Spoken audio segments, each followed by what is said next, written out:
అవుతుంది. ఇంకా అంటే గొడవ జనసేన తణుకులో నుంచి కూడా గొడవ అవును. జరిగింది. అవుతుంది.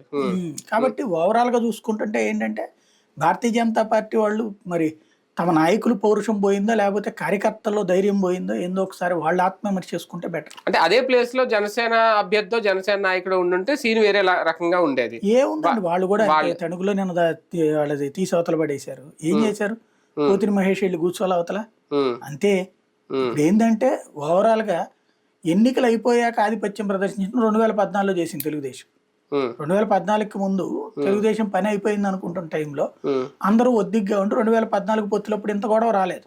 అవును. సంఘర్షణ ఉమ్, ఉమ్, ఉమ్, ప్రశాంతంగా వెళ్ళిపోయింది. ఉమ్, కానీ 5 ఏళ్ల అధికారం కోల్పోయిన తర్వాత ఇప్పుడు డామినేటింగ్ రోల్ కోసం అని చెప్పేసి భాగస్వామ్య పక్షాలను వెధవలను చేసేటటువంటి ప్రక్రియ తెలుగుదేశం నాయకులు కార్యకర్తలు చేస్తుంటే ఉమ్, చేష్టలుడి కూర్చుంటున్నటువంటి చావలేని నాయకత్వాలు రెండు పార్టీలకి తయారైన జనసేనను బీజేపీ ఉమ్, స్ట్రాంగ్ గా మాట్లాడి ఏంది బాబు గారు ఇదేనన్నా మాట్లాడాలి. ఉమ్, లేకపోతే కింద స్థాయిలో జిల్లా నాయకుడితో మాట్లాడి ఏంది మీ వాళ్ళు ఎట్ట చేస్తున్నారు ఓవర్ యాక్షన్ అనాలి.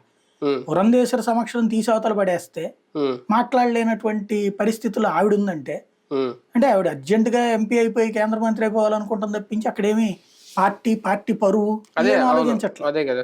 ఆ తర్వాత రోజు వెళ్ళి చంద్రబాబు గారితో పడుకుంది. అదేమంటే ఏంటి కార్యకర్తలు ఎవడో చేసాడు తప్పు. ఎస్ ఇంకా అట్లాంటప్పుడు రేపు పొద్దున్న జనం మాత్రం నిన్నెందుకు ఆదరిస్తారు? ఉమ్, ఇవాళ కార్యకర్త ఎట్ట చేసినోడు రేపు పొద్దున్న నీకు ఓటు వేపిస్తాడా? ఉమ్. అప్పుడు నీ